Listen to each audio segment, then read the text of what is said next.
We've done our audience research, which is going to form the basis for our audience targeting, and we know exactly the regions they want to target, and so we can go ahead and start creating the campaigns. So we only created one campaign with the campaign objective being website conversions, and we created multiple ad sets, and each ad set was targeting all the different interests that we had just identified through our audience research.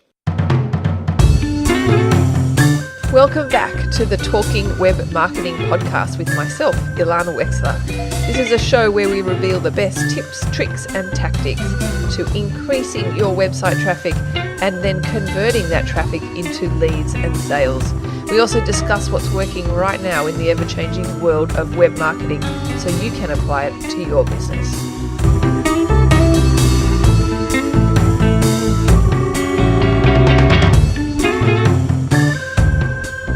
Ilana Wexler here with another episode of Talking Web Marketing. Welcome to today's episode. Today we're going to go through a case study. I feel that case studies are such a worthwhile exercise to go through because even if you are running ads at the moment, you can always learn from what other people are doing and possible successes that other people have had as well as failures. So today's episode is a case study of how a local business just used Facebook ads, but they had a really small budget. So this is where you have to get creative and be very, very targeted in what you do, because I'm a believer in, you can get success with a big budget. That's really kind of not that hard, but getting success with a small budget is actually the challenge. So this case study, we're going to go through exactly how this local business did it, well, how I did it for them rather, and I'll walk you through our entire process. So let's go through what the type of business this customer has first. So they run a local business, as I said. It's a business that does children's music classes, but for babies. So they're not actually teaching kids to play piano or anything. It's for children aged between 0 and 5 years old who are sitting in like a music class with their mum or their grandparent or nanny or whatever on their lap, and they're sort of dancing along to music. There's usually about 10 kids in the class and they run for a term. So you pay for a term. It's not like a drop-in kind of scenario. You pay for the term and it's their weekly classes. So this particular client wanted to run a special offer in that, so normally they offer a trial, sort of like a try before you buy, but they wanted to offer a 2-for-1 trial. Now this is a paid trial. They don't do free trials because they found that there were lots of tire kickers. So this trial is still paid, but you do get 2 trial classes for the price of 1. So this Facebook ad campaign that we were running was promoting this 2-for-1 trial offer. As I said, they are a local business. They are in 3 different locations in Sydney, Australia. So obviously we were going to be location targeting the regions in which they service. Okay, so the first thing we had to do is to really delve deep into who is their target customer. Obviously, the children under 5 years old are not on Facebook, and even if they were, they would not be the decision maker. So we are not targeting the children. We are targeting the parents of such children. And herein lies the amazing targeting that Facebook ads has. We can really micro-target audiences. So we did some audience research and we were having a look at, of the people who are relatively new mothers or fathers, I don't want to make such sweeping generalizations, what are the kinds of interests that those people have? So somebody who has a young child or a young toddler, let's say, they might still be having, or definitely a baby, formula. So we could target people who use a certain kind of formula milk. We could also target people who subscribe to certain children's websites. In Sydney, one such one is called Baby Centre and Kids Spot. There's also lots of kid directories for people who want to kind of have a look what activities are around, like Ella's List is one. So Ella's List is also here in Australia. That's one possible targeting option. And we really went deep into these kinds of audiences. And those with audiences, or that interest targeting, were going to be the ad sets that we were going to be creating for this particular campaign. Now, this customer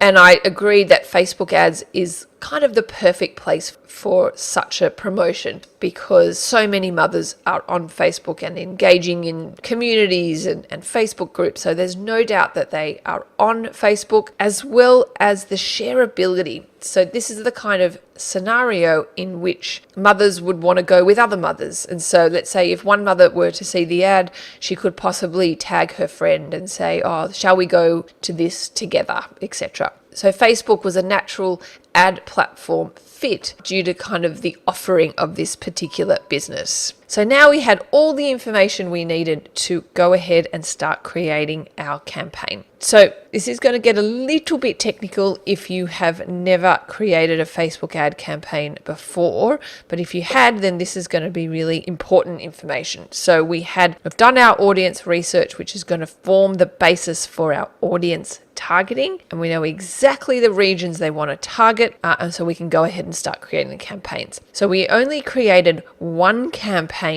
with the campaign objective being website conversions, and we created multiple ad sets, and each ad set was targeting all the different interests that we had just identified through our audience research. So I believe we came up with about 10 different interests to target, and we separated them out into individual ad sets so we could see how each of them were performing. So we would have one ad set for the baby formula, another ad set for Ella's List, for example, another ad set which was for our parents of children of a certain age, which is one of the targeting options. We of course had a remarketing ad set, etc., etc. You get the idea. Okay, and we location targeted our ad set as well, and we applied a really, really small budget. I believe each ad set was only $5 a day per ad set, and then we pointed each ad set just to the one ad, because what we wanted to do was we wanted to accumulate all the social proof on one ad. And this is a really common gotcha when you're creating an ad campaign, is that you have multiple versions of the same ad, which results in a dilution of social proof, which you don't want. So we made sure we got the post ID for the ad and pointed all those individual and separate ad sets to that one same ad. So we very, very quickly accumulated social proof onto just one ad. And we let that run for about 24 hours, and very quickly we could see which ad sets were getting traction and which ad sets were not getting traction. So of the ad sets that were not getting traction, we just turned them off. And then of the ad sets that were getting traction, we reallocated the budget from the ones that we turned off and put them towards the ad sets that were working. And very, very quickly, we managed to increase the momentum because we were leveraging off the insights of what was working and what was not working. So this campaign ran for 7 days, I believe, because it had a deadline. And this is kind of where Facebook ads can also work really well, where there is a deadline. So obviously, as the time of the deadline was approaching, the number of leads increased, because this is what people do. They wait till the last possible moment. And on the final day of this special offer, we created a new ad that said, "Offer ends today." And it's very, very appropriate because it's very time sensitive. So I'm sure you're wondering, what were the final results of the campaign? They had a final ad spend of around the $400 mark. I don't know the exact dollar amount. I think it was $410 or something. So around the $400 mark in final ad spend. And they generated thousands of dollars in return because, as I said before, this was a paid trial. So they made money straight away off the back of the ad, but also a significant large portion of the people also enrolled for the rest of the term. And the cost to enroll for the term was $300, and significant, I think it was 75% of the people enrolled in the rest of the term. So a very successful campaign for this this particular business. Obviously, running special offers like this, you can't do all the time. So we do this once a term, so that's 4 times a year, and each time it proves to be very successful. So hereby dispelling the myth that to get success with Facebook ads, you need a large budget. Absolutely not. You can do it on a small budget. You just need to be very, very targeted in what you do. And obviously you can't take your eye off the ball. You have to actively monitor and maintain this kind of account. So I hope you enjoyed listening to today's episode of this case study. Case studies are always really helpful. For more information and resources on today's show, you can go to talkingwebmarketing.com. That will redirect you to greenarrowdigital.com, which is my website, and you can download a resource there as well. Thanks for listening, and we'll talk to you soon.